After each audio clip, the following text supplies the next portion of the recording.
তব কথামৃতম তপ্ত জীবনম কবিভিরীড়িতম কলমশাপহম শ্রবণমঙ্গলম শ্রীমদাততম ভুবি গৃহণন্তি ये বুড়িদা জনাঃ। তোমার কথামৃত তাপদগ্ধ জনগণের জীবনস্বরূপ মুনিগণ কর্তৃক কীর্তিত পাপসমূহের বিনাশক, শ্রবণমাত্রই মঙ্গলপ্রদ ও সকল সম্পদের আকর।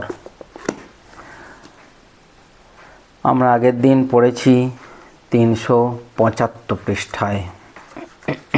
সেখানে ঠাকুর বলছেন, মণিকে বলছেন যে তোমরা কীরকম ধ্যান করো। বলছেন আমি বেলতলায় ধ্যান করছিলাম, তখন স্পষ্ট দেখিয়ে দিলে। ঠাকুরকে বিভিন্ন জিনিস দেখিয়েছিলেন মা। ঠাকুরের সেগুলো ঠাকুর সেগুলো গ্রহণ করেননি। বলছেন তাঁর পাদপদ্মেই মন রইল। নিচের কাঁটা আর উপরের কাঁটা, মন সেই নিচের কাঁটা আর উপরের কাঁটা হচ্ছে ভগবান। বলছেন ভগবানে মন রাখার জন্যে বলছেন কেউ শুল হাতে দাঁড়িয়ে থাকতো, ঠাকুর স্পষ্ট দেখতে পেতেন। আর যদি নিচের কাঁটা উপরের কাঁটা এক না হয়, যদি ভয় দেখাতো নিচের কাঁটা উপরের কাঁটা তফাৎ হলেই এই শুলের বাড়ি মারব। বলছেন কিন্তু কামিনী কাঞ্চন ত্যাগ না হলে হবে না। আমি 3 ত্যাগ করেছিলাম, জমিন, জরু, টাকা। তারপরে বলছেন রঘুবীরের জমির কথা উঠল। ঠাকুর বলছেন আমি সই করতে পারলাম না, কারণ আমার বোধ নাই। তারপর বলছেন সন্ন্যাসীর সঞ্চয় করতে নাই। তারপর বলছেন ত্যাগ না হলে কেমন করে তাকে লাভ করা যাবে। যদি একটা জিনিসের পর আর একটা জিনিস থাকে, তাহলে প্রথম জিনিসটা না সরালে কেমন করে তার পরের জিনিসটা পাবে। নিষ্কাম হয়ে তাকে ডাকতে হয়। আবার বলছেন সকাম হয়ে ডাকতে ডাকতে তারপর নিষ্কাম আপনি হয়ে যায়। বলছেন ধ্রুব তপস্যা করেছিল রাজ্য পাবার জন্যে, কিন্তু পরে সে যখন ভগবানকে লাভ করলো, তখন সে বলল যে কাজ করতে এসে কেউ যদি কাঞ্চন পায় তবে ছাড়বে কেন। সেরকম বলছেন যে সকাম করতে করতে নিষ্কাম হয়। বলছেন সত্যগুণ এলে তবে তাকে লাভ করা যায়। দানাদি কর্ম সংসারী লোকের প্রায় সকামই হয়, সে ভালো নয়, তবে নিষ্কাম করলে ভালো। কিন্তু নিষ্কাম করা বড় কঠিন। সাক্ষাৎকার হলে ঈশ্বরের কাছে কি প্রার্থনা করব যে আমাকে কতকগুলি পুকুর, রাস্তাঘাট, ডিসপেন্সারি করে দাও। ঠাকুর এরা বলেছেন অনেকবার। আবার বলছেন তবে দয়ার কাজ, দানাদি কাজ কি করবে না, কিছু করবে।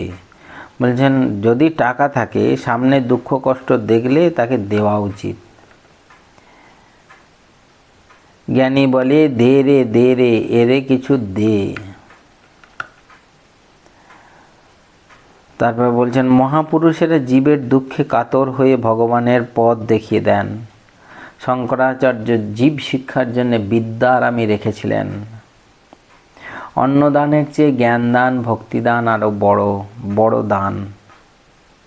চৈতন্যদেব তাই আচণ্ডালে ভক্তিদান করেছিলেন। তিনি সব করছেন। যদি বলে তাহলে লোকে পাপ করতে পারে, বলছেন তা নয়। ঈশ্বর কর্তা, আমি অকর্তা, যে ঠিক ঠিক জেনেছে তার বেতালে পা পড়ে না। বলছেন ইংলিশম্যানরা স্বাধীন ইচ্ছা বলে, স্বাধীন ইচ্ছা বোধ তিনিই রেখে দেন, না হলে পাপ হতো। বলছেন নিজের দোষে পাপ করছি এ বোধ যদি তিনি না দিতেন, তাহলে পাপের আরও বৃদ্ধি হতো। কিন্তু বলছেন যারা তাকে লাভ করেছে তারা জানে দেখতেই স্বাধীন ইচ্ছা। বস্তুত তিনিই যন্ত্রী, আমি যন্ত্র, তিনি ইঞ্জিনিয়ার, আমি গাড়ি। পঞ্চম পরিচ্ছেদ, 377 পৃষ্ঠা। গুরুদেব শ্রীরামকৃষ্ণ, ভক্তজন্য ক্রন্দন ও প্রার্থনা। বেলা 4টা বাজিয়াছে। পঞ্চবটী ঘরে শ্রীযুক্ত রাখাল আরও 2-1টি ভক্ত মনির কীর্তন গান শুনিতেছেন। গান ঘরের বাহিরে দণ্ডে শতবার তিলে তিলে এসে যায়। গান শুনিয়া রাখাল ভাবাবিষ্ট হইয়াছেন। কিয়ৎক্ষণ পরে ঠাকুর শ্রীরামকৃষ্ণ পঞ্চবটিতে আসিয়াছেন, তাহার সঙ্গে বাবুরাম, হরিশ, ক্রমে রাখাল ও মণি। রাখাল বলছেন, ইনি আজ বেশ কীর্তন করে আনন্দ দিয়েছেন। কে না? মাস্টারমশাই কীর্তন করেছেন, আনন্দ দিয়েছেন। ঠাকুর শ্রীরামকৃষ্ণ ভাবাবিষ্ট হইয়া গান গাহিতেছেন। বাঁচলাম সখী শুনি কৃষ্ণ নাম, ভালো কথা মন্দও ভালো। মনের প্রতি এইসব গান গাইবে। সব সখী মিলি বৈঠল, এই তো রায় ভালো ছিল, বুঝিয়ে হাট ভাঙলো। আবার বলিতেছেন, এই আর কি, ভক্তি ভক্ত নিয়ে থাকা। শ্রীরাধা ও যশোদা সংবাদ। ঠাকুরের আপনার লোক। কৃষ্ণ মথুরায় গেলে যশোদা শ্রীমতীর কাছে এসেছিলেন। শ্রীমতী ধ্যানস্থ ছিলেন। তারপর যশোদাকে বললেন, আমি আদ্যাশক্তি, তুমি আমার কাছে কিছু বর লাও। যশোদা বললেন, বর আর কি দিবে, তবে এই বলো যেন কায় মনোবাক্যে তারই সেবা করতে পারি, যেন এই চক্ষে তার ভক্তের দর্শন হয়, এই মনে তার ধ্যান চিন্তা যেন হয়, আর বাক্য দ্বারা তার নাম গুণগান যেন হয়। বাবা, কায় মনোবাক্য। কায় মানে শরীর, মন হচ্ছে মন, আর বাক্যের মধ্যে দিয়ে বলছেন কায় মনোবাক্যে তার সেবা, চক্ষের দ্বারা ভক্তের দর্শন, মনে তার ধ্যান চিন্তা, আর বাক্য দ্বারা তাঁর নাম গুণ কীর্তন। তবে যাদের খুব পাকা হয়ে গেছে তাদের ভক্ত না হলেও চলে। কখনো কখনো ভক্ত ভালো লাগে না। পঙ্খের কাজের উপর চুনকাম ফেটে যায়। অর্থাৎ যার তিনি অন্তরে বাহিরে, তাদের এইরূপ অবস্থা। ঠাকুর ঝাউতলা হইতে ফিরিয়া আসিয়া পঞ্চবটী মূলে মণিকে আবার বলিতেছেন, তোমার মেয়ে সুর এই রকম গান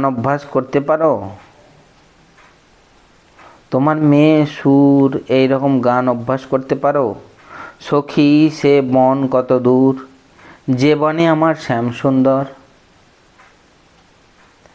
বাবুরাম দৃষ্টে মনির প্রতি, দেখো যারা আপনার লোক তারা হলো পর, রামলাল আর সব যেন আর কেউ, যারা পর তারা হলো আপনার। দেখো না, বাবুরামকে বলছি বাহ্যে যা, মুগ্ধ, এখন ভক্তরাই আত্মীয়। মনি, আজ্ঞা হাঁ। উন্মাদের পূর্বে পঞ্চবটিতে সাধন 1857-58, চিৎশক্তি ও চিদাত্মা। শ্রীরামকৃষ্ণ পঞ্চবটী দৃষ্টে। এই পঞ্চবটিতে বসতাম, কালে উন্মাদ হলাম, তাও গেল। কালই ব্রহ্ম। যিনি কালের সহিত রমণ করেন তিনি কালই। আদ্যাশক্তি, অটলকে টলিয়ে দেন। এই বলিয়া ঠাকুর গান গাহিতেছেন। ভাব কি ভেবে পরাণ গেল, যার নামে হরে কাল, পদে মহাকাল, তার কালো রূপ কেন হলো?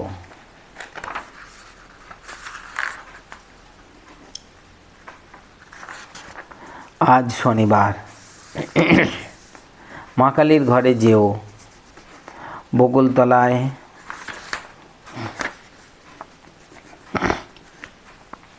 বকুলতলার নিকট আসিয়া ঠাকুর মণিকে বলিতেছেন, চিদাত্মা আর চিৎশক্তি। চিদাত্মা পুরুষ, চিৎশক্তি প্রকৃতি। চিদাত্মা কৃষ্ণ, চিৎশক্তি শ্রী রাধা। ভক্ত ওই চিৎশক্তির এক একটি রূপ। অন্যান্য ভক্তেরা সখী ভাব বা দাস ভাবে থাকবে, এই মূল কথা। সন্ধ্যার পর ঠাকুর কালীঘরে গিয়াছেন। মণি সেখানে মার চিন্তা করিতেছেন দেখিয়া ঠাকুর প্রসন্ন হইয়াছেন। ভক্তজন্য জগন্মাতার কাছে ক্রন্দন, ভক্তদের আশীর্বাদ। সমস্ত দেবালয় আরতি হইয়া গেলেও ঠাকুর ঘরে তক্তার উপর বসিয়া মার চিন্তা করিতেছেন। মেঝেতে কেবল মণি বসিয়া আছেন। ঠাকুর সমাধিস্থ হইয়া আছেন। কিয়ৎক্ষণ পরে সমাধি ভঙ্গ হইতেছে। এখন ভাবের পূর্ণ মাত্রা। ঠাকুর মার সঙ্গে কথা কহিতেছেন। ছোট ছেলে যেমন মার কাছে আবদার করে আর কথা কয়, মাকে করুণ স্বরে বলিতেছেন, ও মা, কেন সে রূপ দেখালি না, সেই ভুবন মোহন রূপ? এত করে তোকে বললাম, তো তোকে বললে তো তুই শুনবি নি, তুই ইচ্ছাময়ী। সুর করে মাকে এই কথাগুলি বললেন। শুনলে পাষাণ বিগলিত হয়। ঠাকুর আবার মার সহিত কথা কহিতেছেন। ঠাকুরের কথা এত সুমধুর যে মাস্টারমশাই বলছেন শুনলে পাষাণ বিগলিত হয়, কিন্তু তবুও মা শুনছেন না। তাহলে আমাদের কথা কি করে শুনবেন? বলছেন তুই ইচ্ছাময়ী, মাকে বলছেন।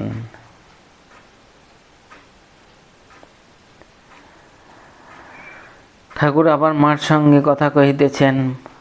মা, বিশ্বাস চাই, যাক শালার বিচার। 7 চোনার বিচার 1 চোনায় যায়। বিশ্বাস চাই, গুরুবাক্যে বিশ্বাস, বালকের মতো বিশ্বাস। মা বলেছে ওখানে ভূত আছে, তা ঠিক জেনে আছে যে ভূত আছে। মা বলেছে ওখানে জুজু, তো তাই ঠিক জেনে আছে। মা বলেছে ও তোর দাদা হয়, তো জেনে আছে 5 শিগে 5 আনা দাদা। বিশ্বাস চাই। কিন্তু মা, ওদেরই বা দোষ কি? ওরা কি করবে? বিচার একবার তো করে নিতে হয়। দেখো না, ওই সেদিন এত করে বললাম, তা কিছু হলো না। আজ কেন একেবারে ... দেয়া আছে, একেবারে কি? ঠাকুর মার কাছে করুণ গদগদ স্বরে কাঁদিতে কাঁদিতে প্রার্থনা করিতেছেন। কি আশ্চর্য, ভক্তদের জন্য মার কাছে কাঁদছেন। মা, যারা যারা তোমার কাছে আসছে তাদের মনোবাঞ্ছা পূর্ণ করো, সব ত্যাগ করিও না মা।